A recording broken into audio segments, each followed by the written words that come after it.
नमस्कार मित्रों, मैं आपका मित्र अमित कुमार शर्मा अपने YouTube चैनल में स्वागत करता हूं। ओम नमः गौरी शिवाय। मित्रों, आज जो हम पढ़ेंगे वो राहु के बारे में पढ़ेंगे।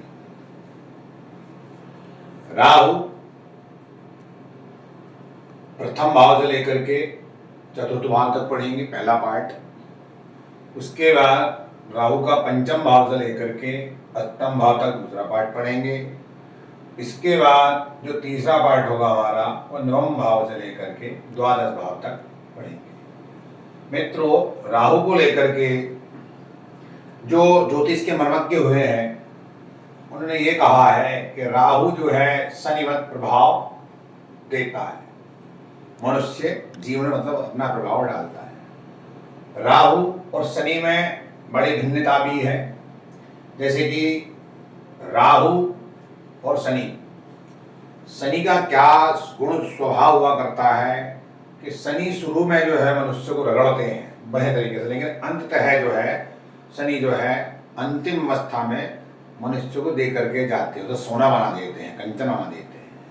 लेकिन राहु का जो प्रभाव है, इसका प्रभाव मित्रों ऐसा है कि अगर ये देने पर आए तो मनुष्य को इतना दे देता उसकी कल्पनाओं से भी अधिक। अगर मान लिया जाए जो 7 ग्रह है हमारे, सूर्य चंद्रमा मंगल बुध गुरु शुक्र शनि, अगर ये देंगे 100 तो राहु 1000 देने की क्षमता रखता है। ऐसा इसलिए मित्रों कि राहु को जो कलिकाल कलयुग में राजा कहा गया है।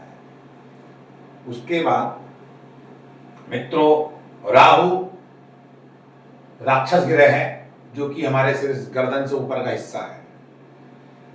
जब राहु किसी के प्रथम भाव में होगा मित्रों, तो ऐसा जातक जो होगा, जबकि ये उसके शत्रु को ग्रह मंगल का, लेकिन प्रथम भाव में केंद्र में कहीं भी कोई भी ग्रह बैठा हो, अधिकतर वो सही करता है। हाँ, हो सकता है कि थोड़ा बहुत गलती करोगे, सिक्के के दो पहलू हुआ करते हैं मित्रों। तो जब प्रथम भाव में राहु होता है तो ऐसा जातक बड़ा धनी, साहसी, बड़ा कुटुंब वाला, बलवान, आत्मविश्वास से जो है लवरेज, लेकिन क्रूर स्वभाव का हुआ करता है। ऐसे जातक मस्तिष्क विकार वाला भी हुआ करता है। वो कि ये स्वयं जो है मस्तिष्की है, प्रथम भाव, ये तो स्वयं आप ही है। कोई सी भी अंग की कुंडली हो, प्रथम भाव जो होगा वो स्वयं ही हुआ करता है, स्वयं का व्यक्तित्व। उसके मस्तिष्क विकार हुआ करता है, मुख पर किसी प्रकार का चिन्ह भी हुआ करता है ऐसे जातक के। ऐसा जातक निम्न स्तर से चल करके मतलब फर्श से अर्श को छूने वाला हुआ करता है, और वो छूता है, क्योंकि राहु जब भी देता है वो सरप्राइज देता है, अचानक में घटना घटित करता है। जिस किसी के प्रथम भाव में या 12 भाव में कहीं भी बैठा होगा राहु, लगभग हर मनुष्य के जीवन जो घटनाएं घटित होंगी वो अकस्मात रूप में ही घटित होंगी। जब राहु प्रथम भाव में होता है तो हाँ, इतना हो सकता है कि मनुष्य के विद्या को लेकर के, संतान को लेकर के दिक्कतें पैदा हो, जो कि स्वाभाविक है। जब राहु यहाँ बैठेगा तो पंचम भाव दृष्टि वहां पड़ी, पंचम पे, सप्तम पर पड़ेगी और नवम पर पड़ेगी, वैवाहिक जीवन को भी खराब करेगा। अगर ये मान लिया पुरुष की कुंडली है तो स्त्री को दबा कर रखेगा। खासकर अगर स्त्री कुंडली है तो ऐसा जातक जो पुरुष होगा, पुरुष दब कर रहेगा, स्त्री दबा कर रखेगी। तो कहने का अर्थ है प्रथम भाव में राहु को अच्छा ही माना गया है। ठीक है मित्रों, अब चलते हैं द्वितीय भाव पर। द्वितीय भाव हमारे किसका है? वो धन का भाव है। तो ऐसा जातक जो होगा मित्रों, बेबुनियाद बात करने वाला, जिस बात का के करने से किसी प्रकार का कोई लाभ नहीं, बातूनी प्रकार का ज्यादा हुआ करता है। और ऐसा जातक के अंदर हक लाकर बोलने की आदत हुआ करती है। ऐसा जातक अन्य प्रकार की भाषाओं का भी ज्ञाता हुआ करता है। धन से ऐसा जातक जो हीन हुआ करता है, मतलब धन से कमजोर, मेहनत तो बहुत करता है, धन संग्रह कर लेता है, लेकिन ऐसे जातक के जीवन में किसी अन्य कारणवश चोरी से धन की या और भी किसी कारण से धन की हानि हो जाया करती है मित्रों। उसके साथ साथ जो धन भाव में जो है राहु बैठेगा तो उसका संबंध कहीं ना कहीं नौकरी हाउस से बनेगा, अष्टम भाव से बनेगा और कर्म भाव से बनेगा। तो ऐसा जातक जिस कार्यस्थल पर, क्षेत्र पर काम करता है, वहां पे भी उसके साथ वाद विवाद होते रहते हैं, जिस कारण ऐसा जातक अपने जीवन में स्थिरता नहीं ला पाता है।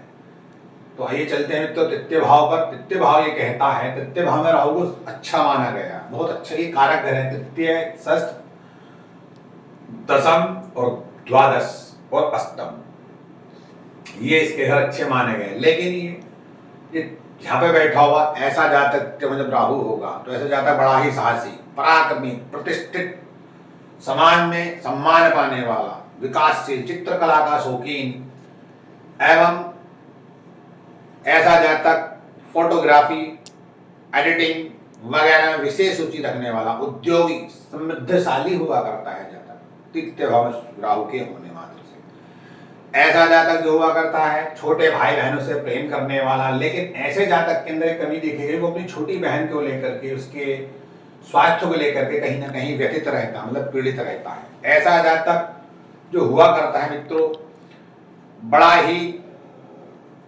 धीर गंभीर सोच विचार के किसी भी कार्य करने वाला, ये पराक्रम का घर है, छोटे भाई बहनों का भी घर है। नो, उसके साथ साथ ये हमारे जीवन को ये दिखाता है कि हमारे जीवन में कितनी जो है इनकम, कितना जो हमें लाभ, कौन सा काम करके हमें लाभ होगा, वो इस चीज को दिखाता है। तो राहु हमें यहाँ से तिकड़मी बनाता है तृतीय भाव से।